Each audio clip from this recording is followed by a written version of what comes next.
Mesdames et messieurs, bienvenue à cette nouvelle émission, votre émission Liberté Plus Mag, qui est présentée par votre humble serviteur double DG, triple DG, comme vous voulez. Aujourd'hui, nous recevons pour une nouvelle fois Maître Eric Nguenié Njoli.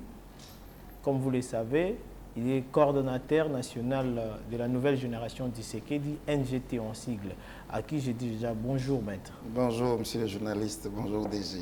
Beaucoup de nos téléspectateurs qui ont suivi votre récente émission ont beaucoup apprécié et ils m'ont demandé de vous recevoir de nouveau. C'est la raison de notre présence ici. Quel est votre avis par rapport à ça?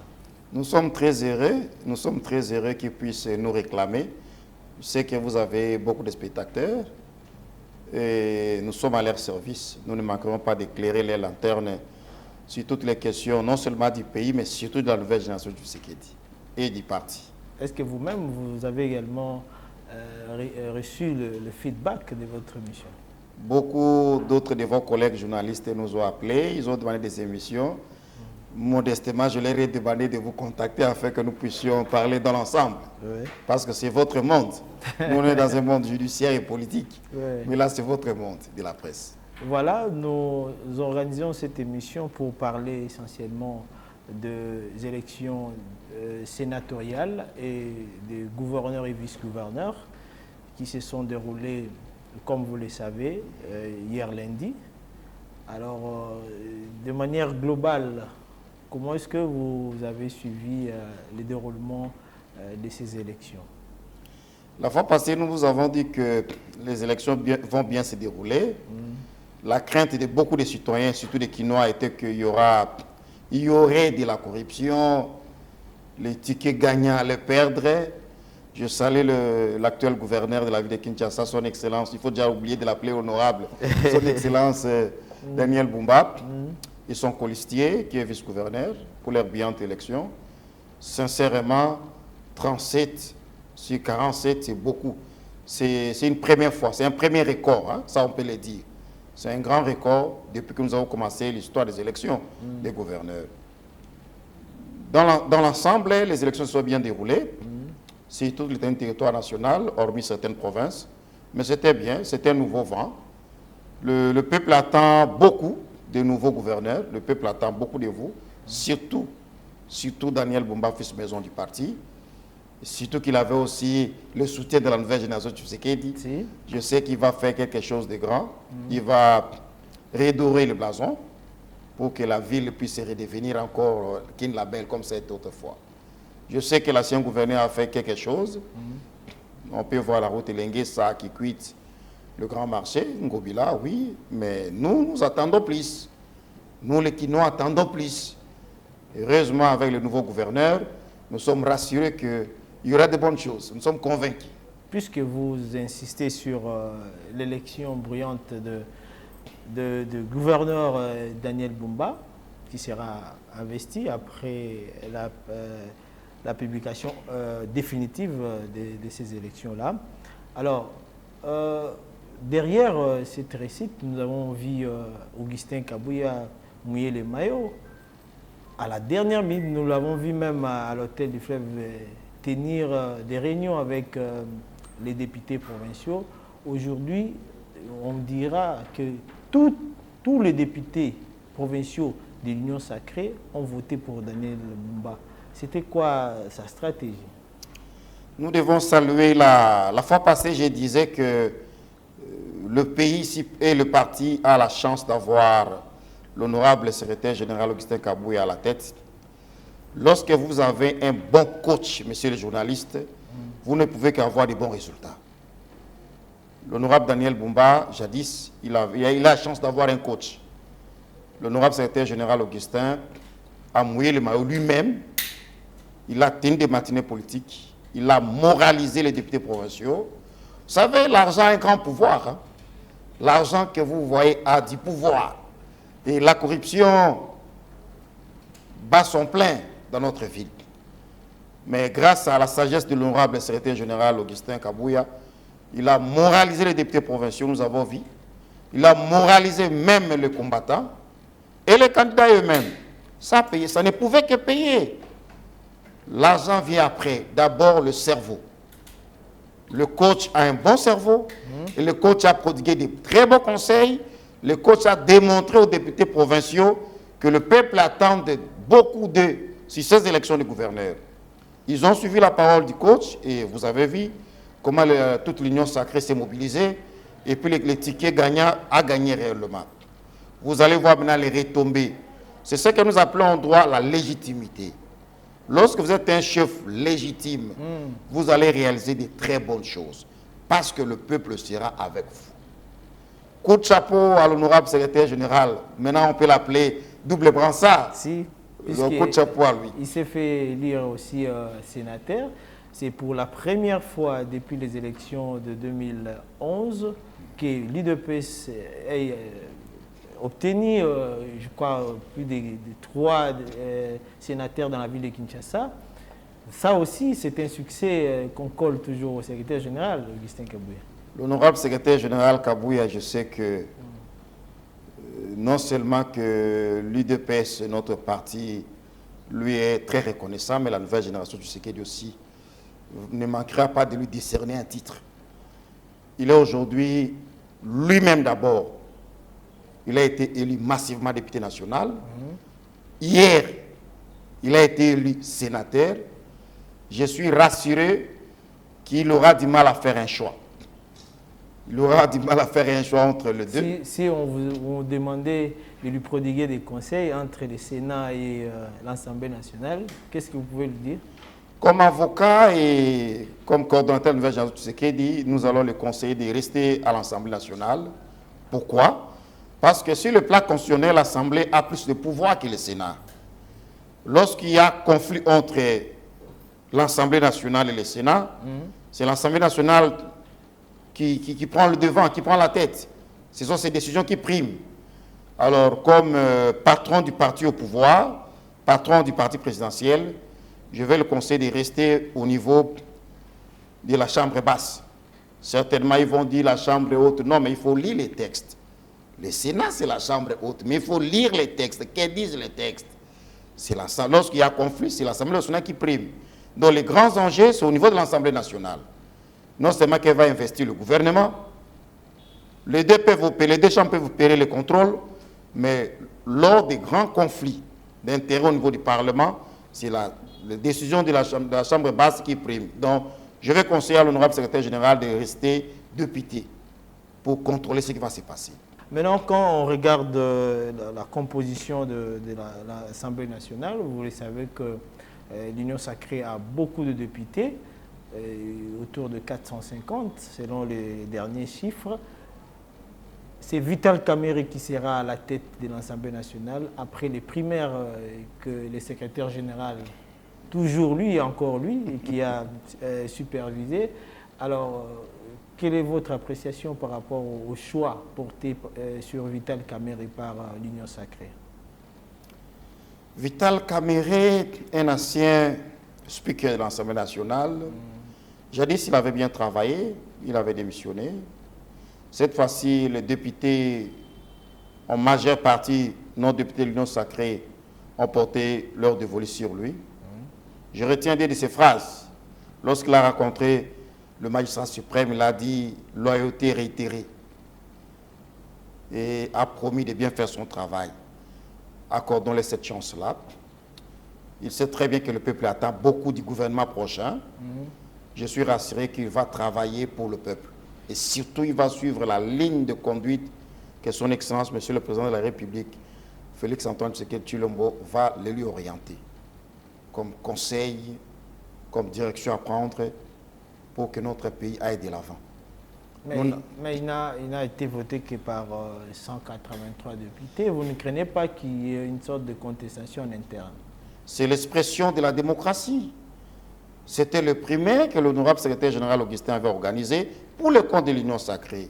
Certes, lorsqu'il y a élection au niveau des primaires, ceux qui ont voté et ceux qui ont voté pour et ceux-là qui ont voté contre, in fine, ça veut dire qu'à la fin, et tous deviennent une même personne. En fait, c'est ça la réalité des primaires. Ok. Ouais. À la fin, il n'y aura pas de contestation, parce que c'est l'expression de la démocratie au niveau des primaires. Et tous deviendront à la fin une même personne. Vous allez le remarquer lors des élections prochaines, je crois le 8, il sera réélu brillamment. Il sera réélu brillamment. Alors, il aura comme vice-premier président les professeurs Chilumbaï, que vous avez désigné au niveau du parti. Ouais. Qu'est-ce que nous pouvons attendre de lui? Il a un grand rôle à jouer. L'honorable professeur Chilumbaï a un grand rôle à jouer. Vous savez, la fonction du premier vice-président de l'Assemblée nationale, c'est une si grande fonction. Je vous disais dernièrement, c'est une fonction qui s'occupe plus de la diplomatie de l'Assemblée, mais aussi il est l'aide du parti.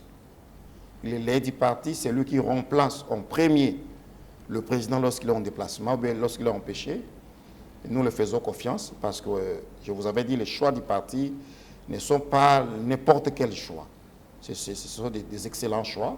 Vous avez vu le choix sur Daniel Bumba à remporter. Ça veut dire que lui aussi, comme premier vice-président de l'Assemblée nationale, c'est un excellent choix. Il est calme, intelligent, conciliateur. Je sais qu'il va amener toutes ces qualités-là au niveau de l'Assemblée nationale. Surtout, lui au moins, il continuera à reconnaître sa source. Ça veut dire le parti. Le secrétaire général a dit qu'il a misé sur des principales qualités pour faire aboutir à ses choix. Il a parlé de cursus universitaire, c'est un docteur en droit et puis en relations internationales, et également son ancienneté au niveau du parti a beaucoup joué pour sa désignation. Vous pensez que ce sont vraiment des qualités qu'il faut à ces postes-là? Normalement, comme universitaire, lui n'est pas qu'universitaire, c'est un professeur de droit. Et il faut le dire à l'INIKIN, c'est pas n'importe quoi, c'est notre alma mater. Ce sont des grandes conditions, je crois, qui ont porté le choix de l'autorité du parti. Mais surtout, c'est un conciliateur, intelligent comme professeur, et il sait rassembler les gens. Je crois qu'il fera une très bonne chose au niveau de l'Assemblée nationale. Il aura un très beau mandat. Nous attendons maintenant la publication du gouvernement. Ça vient quand? Puisque les choses semblent tarder sur ce point également. Non, on dit festina lente, à-toi lentement. Faut pas aller en vitesse. Mais vous avez, à l'époque, vous avez accusé le FCC de bloquer la machine. Vous avez fait 7 mois sans gouvernement. Et c'est pratiquement la même chose qu'on est en train de voir maintenant, puisque ça fera depuis janvier pratiquement que le chef d'État a été investi. Nous n'avons toujours pas de gouvernement. Qu'est-ce qui se passe, M. Njoli? Au fait, il faut qu'on respecte la Constitution. Peut-être que les gens oublient. Pour que l'on désigne le Premier ministre, il y a tout un processus. Il fallait d'abord identifier la majorité, ce qui a été fait, l'honorable secrétaire général l'a fait, et il y a un délai que l'on donne. Après ce délai, on a désigné le Premier ministre.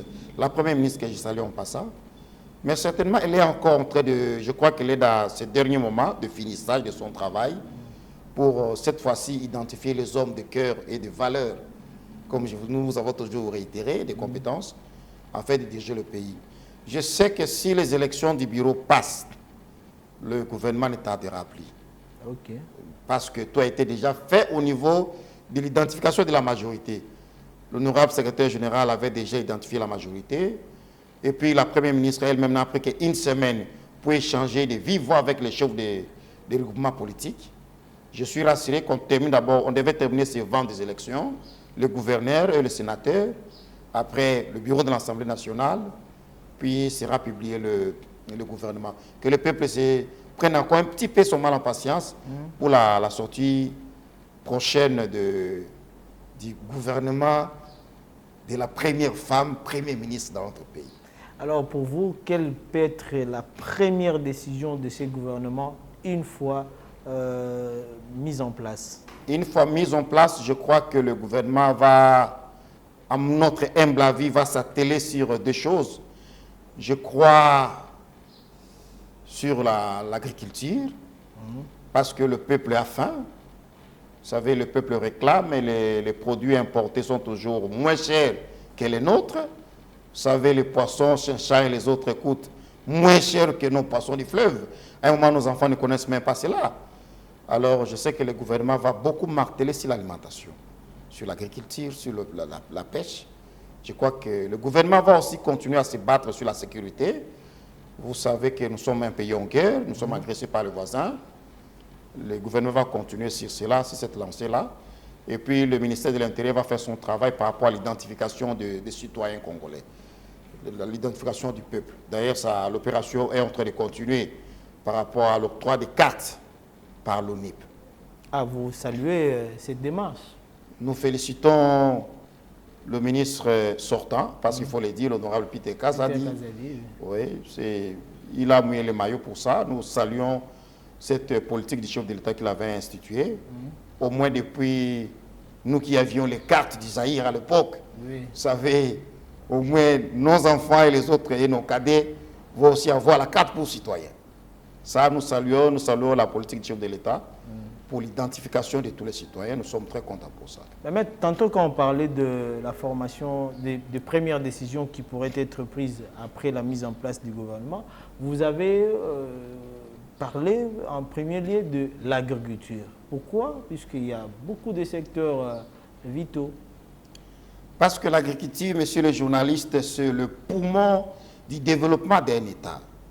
Vous savez, dans tous les grands États du monde, ce n'est pas nécessairement les minéraux qui passent en premier, comme on voulait nous faire croire ici dans notre pays. Le Congo a, dans toutes ces terres sont arables. Ça veut dire qu'on peut planter n'importe quoi partout et ça pousse. Avec l'agriculture, ça va booster, ça va d'abord donner du travail aux gens. Non seulement donner du travail, ça va faire que le développement puisse réellement se faire remarquer. Comment? Après avoir planté, lors de la récolte, il faut évacuer les biens de l'intérieur vers la capitale. Exactement. Ça va directement bouger le ministère de l'ITP pour les routes. Ça veut dire que grâce au ministère de l'Agriculture, par ce secteur-là, il y aura déjà un autre secteur qui va bouger, l'ITP.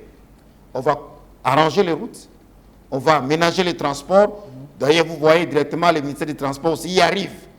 Ça veut dire que l'agriculture, c'est le poumon du développement de notre pays. Je suis rassuré qu'avec les prochains ministres de l'Agriculture, ils vont faire de la sorte que le chef de l'État soit réellement considéré comme un héros vivant pour que le prix des denrées alimentaires puisse vraiment être rabattu. Est-ce que les deux précédents gouvernements ont quand même fait quelque chose sur ces secteurs? Vous avez le gouvernement Ilukamba et le gouvernement Sama Lukonde. Le ministère de l'Agriculture a été presque oublié. Ça, il faut qu'on se le dise. Pourquoi on les considère comme un ministère négligeable et tout ça, alors que, selon vous, à vous attendre, c'était un ministère clé? La politique que devait émettre le ministre de l'Agriculture ne se faisait pas attendre. Il y a la campagne agricole. Et la campagne agricole s'était transformée en campagne électorale. Or, normalement, la campagne agricole devait se faire sentir au niveau de toute l'étendue du territoire national. Il fallait qu'on puisse booster, pousser les acteurs agricoles, les ingénieurs, les subventionner pour qu'ils puissent planter. On a beaucoup de terrains vides. Mais c'est un ministère, c'est un secteur qui a été oublié. Est-ce qu'il y a vraiment un budget programme? Nous ne pensons même pas. Est-ce qu'il y a eu, hormis les vieilles sociétés agricoles que nous avons dans le pays, est-ce qu'on a créé de nouvelles sociétés? Nous ne pensons pas.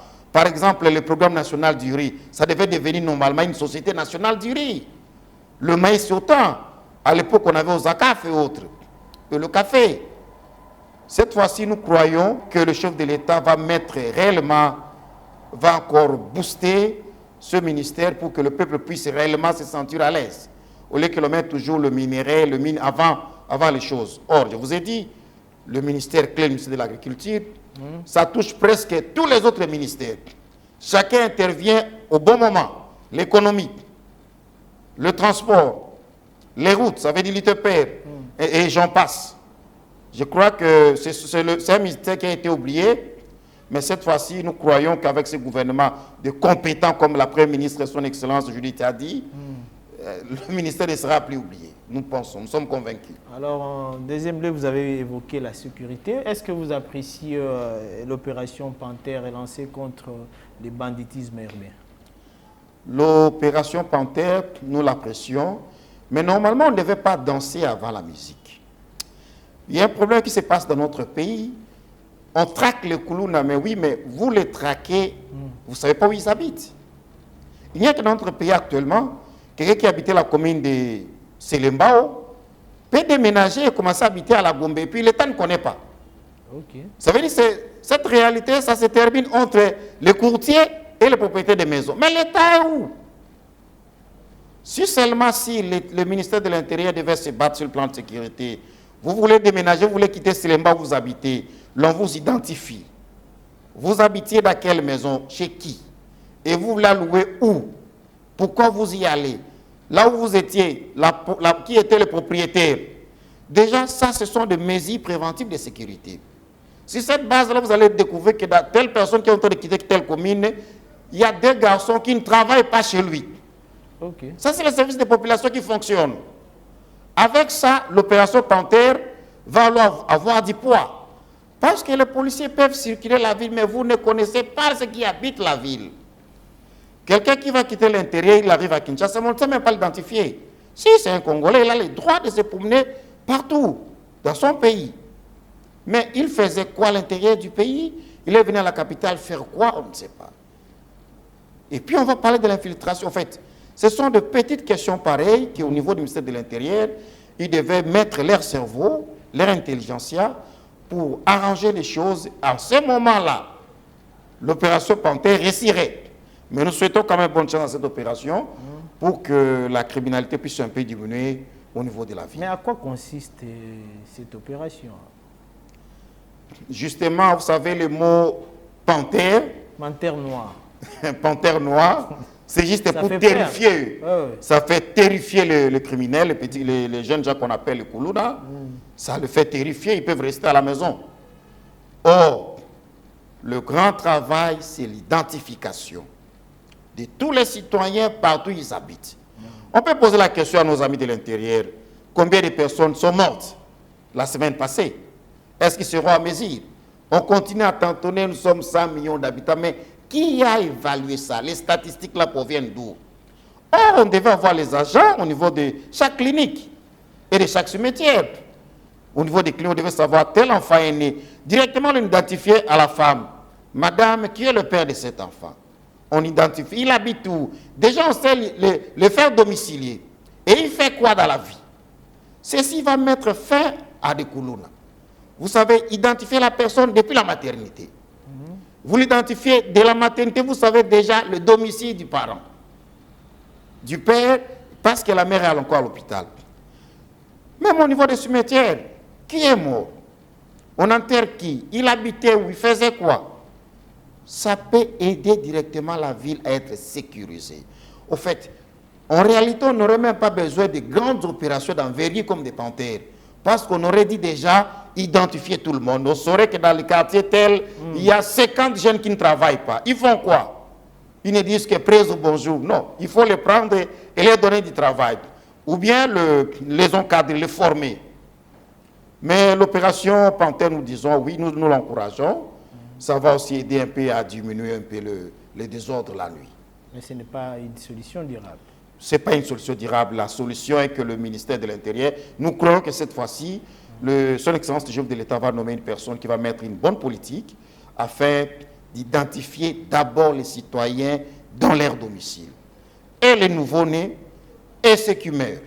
Identifier même les cadavres. On va dire à la ville de Kinshasa, il y a eu 50 personnes qui étaient mortes. De quelle maladie? Le ministère de la Santé va intervenir. Il va nous dire elles étaient mortes de quelle maladie? Vous voyez, le gouvernement, c'est comme une sorte d'engrenage. Okay. C'est comme une sorte d'engrenage où tout le monde doit mettre son intelligence pour la réussite. Et c'est la politique que le chef d'État a mis en place, que tout le monde doit s'appliquer. Au lieu d'attendre que ça ne me concerne pas, non. Parce que je vous ai fait voir, au niveau de l'hôpital, c'est la maternité, ça veut dire que c'est la santé. Mais l'intérieur intervient. Okay. La sécurité y intervient aussi. Voici, messieurs les journalistes, ce que nous pouvons dire. L'opération Panthère est bonne, mais on doit d'abord puiser, d'abord regarder au niveau de la base. Mais Maître Eric, le chef de l'État a relancé sa diplomatie. Il est en Europe, il est passé par l'Allemagne et actuellement il est en France. Qu'est-ce que vous attendez de tous ces contacts? Réellement, lorsque vous lisez les Charles Onana, que je salue en passant, Holocauste au Congo, vous comprenez que le Rwanda n'est qu'un petit, hein, c'est comme un poussin qui veut se mesurer à l'éléphant. Qui veut se mesurer à l'éléphant. Et le chef de l'État a compris que derrière ce petit poussin, il y a des lions derrière. Il y a des lions, il y a des tigres. C'est pour ça qu'il a relancé encore sa diplomatie, commençant par la France, par l'Allemagne, en passant par la France, je sais qu'il va continuer. Il va faire un grand lobbying, faire comprendre aux Occidentaux qu'ils doivent, d'une manière implicite, stopper leur intervention vis-à-vis du Rwanda. Le Rwanda agresse le Congo, mais le Rwanda n'est rien. Le Congo peut l'attaquer dans 30 minutes. Le Congo peut même le faire disparaître. Même sans armes, le peuple peut seulement marcher de Goma à Gisenyi. Ça prendra à faire la guerre. Mais la diplomatie de son Excellence, Monsieur le Président de la République, elle est grande. Il l'a repris. Nous saluons cela. Nous sommes très contents. Au moins, tous les Occidentaux, toute l'Union européenne va comprendre les choses et ils vont faire stopper ce petit agresseur vis-à-vis du Grand Congo. Alors, il y a ceux-là qui demandent des échanges directs physiques entre le président Tshisekedi et le Paul Kagame. Ils vont parler de quoi, en fait? Nous ne partageons pas cet avis-là. Discuter avec Paul Kagame, je crois que c'est comme discuter avec Oné Nanga. Il faut directement discuter avec ceux qui sont en train de les créer. Et ce que le chef de l'État a repris comme méthode, je crois que c'est la bonne. Discuter avec les Occidentaux. Et les multinationales vont stopper. Lorsqu'ils ne vont plus acheter encore des minéraux qui passent par Rwanda, ils n'auront plus de force pour faire la guerre. Je crois que c'est la bonne méthode. Discutez pas le Rwanda. On peut les laisser encore calme. Lorsque leurs bras, leurs parapluies vont stopper à les protéger, la guerre peut prendre fin de soi. Parlons un peu de la justice. Le procureur général près la Cour de cassation a instruit au PG de la Cour d'appel, je crois de la Gombe, d'ouvrir une information judiciaire à l'encontre du cardinal Nambongo. Vous êtes un homme de droit. C'est quoi votre lecture sur ce sujet? C'est une question épineuse, monsieur le journaliste, moi comme catholique. Mais vous êtes maintenant partagé. Alors, comme chrétien catholique, il faut quand même que je dise à tous nos spectateurs qui nous suivent qu'il y a une différence entre une information judiciaire et une instruction judiciaire. Les gens confondent des choses. Ce n'est pas pour l'arrêter. Ce n'est pas pour l'arrêter. Le procureur général pour la Cour de cassation n'a pas ordonné une instruction judiciaire. Parce que s'il ordonnait une instruction judiciaire au PG de Matete, ce dernier devait inviter son éminence le cardinal, l'attendre pour des faits qui lui seront reprochés. Et s'il y a infraction, il devait l'arrêter. Ok. Mais ça, c'est une information. Ça veut dire qu'il va l'inviter, il va l'écouter, ils vont échanger, il va faire un rapport, lui, le procureur général va faire son rapport au procureur général, à son chef hiérarchique, au procureur général, pour la Cour de cassation. Je sais certainement, ils vont me dire, mais le cardinal, il est membre de CNF, tout ceci. Si, ça je le sais, il est membre du gouvernement du Vatican. À ce titre-là, il est comme diplomate, il a des immunités. On ne saura pas les toucher. Il faille d'abord sur les accords que le Congo, notre pays, a avec le Vatican, préalable. Mais dans notre cas, que les gens puissent s'apaiser. Mesdames et messieurs, tous les catholiques du Congo, apaisez-vous. Ce n'est pas une instruction judiciaire, c'est une information judiciaire. En fait, messieurs les journalistes, en droit, ce sont les mots. Hein? Ouais. En droit, ce sont des petites nuances. Si. Et la nuance que je viens de vous faire là, c'est une nuance de taille. Il n'y a pas une instruction judiciaire. Il a ordonné une information judiciaire. Donc, on ne va pas arrêter son éminence le cardinal.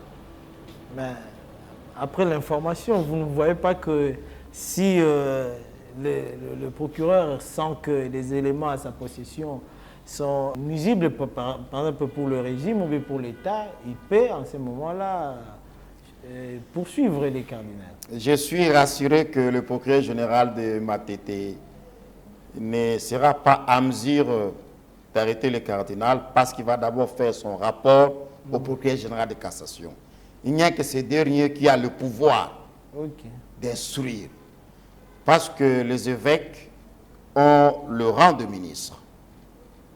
Et le cardinal, lui, c'était membre du gouvernement étranger. Mais c'était un citoyen congolais. Ça, c'est le droit. C'était un citoyen congolais, mais il est membre du gouvernement étranger, du Vatican. Si seulement si le procureur général, près la Cour de cassation, sentait qu'il y a flagrance, à ce moment, il peut ordonner qu'on l'arrête. Mais je ne suis pas rassuré que le fait qu'on peut lui reprocher peuvent s'avérer trop grave afin qu'on puisse l'arrêter. C'est un prélat. Puis un prélat qui sait s'amender à tout moment.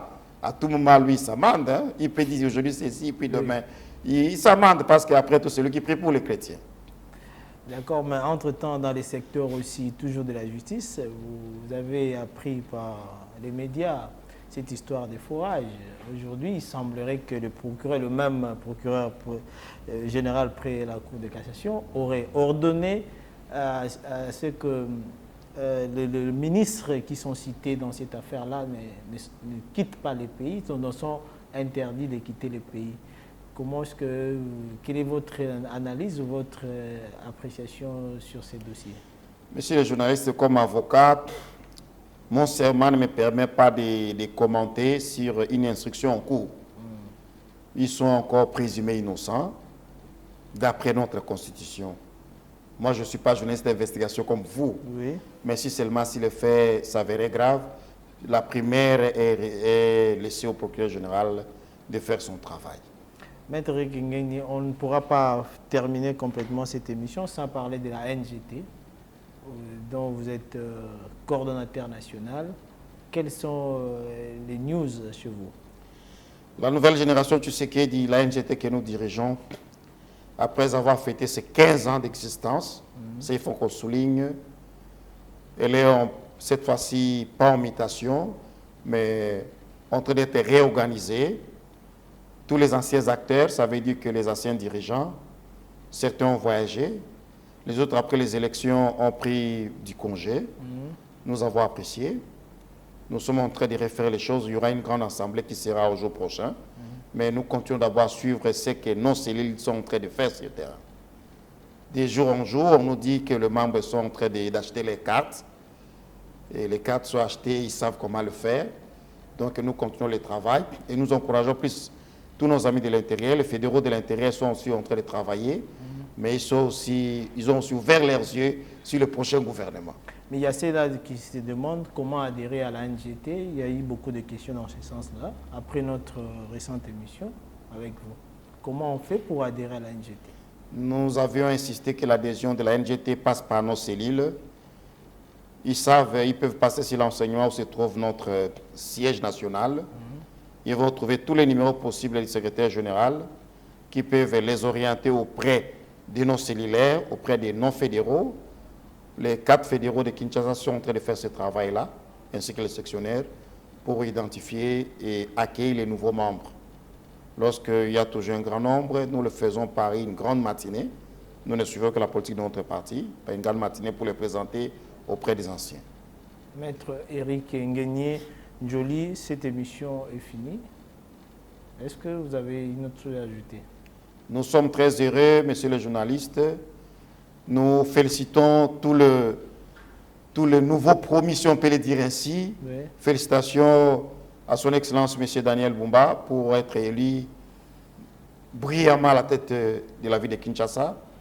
Nos félicitations vont tout droit à notre autorité hiérarchique, l'honorable secrétaire général Augustin, qui doit faire un choix, mais nous avons dit, si par rapport à nous, il doit rester député.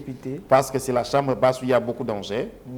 Et nous saluons aussi tous les autres. Mais nous rappelons seulement à l'autorité que la nouvelle génération Tshisekedi compte beaucoup sur lui, non seulement qu'elle le soutient toujours, mais aussi compte beaucoup sur lui pour que cette fois-ci, qu'elle soit valablement représentée pour aider les chefs de l'État, aider son Excellence, Madame la Première ministre aussi, pour aider et faire sortir notre pays de ces tourments de chaque jour, que le Congolais cesse de pleurer. Il y a plusieurs secteurs. La nouvelle génération pourra assumer l'un des secteurs, puis faire de notre autorité morale le héros de notre pays. Nous avons dit. Mesdames et messieurs, cette émission est complètement finie. Donc, on se retrouve à la prochaine. Merci beaucoup. Merci.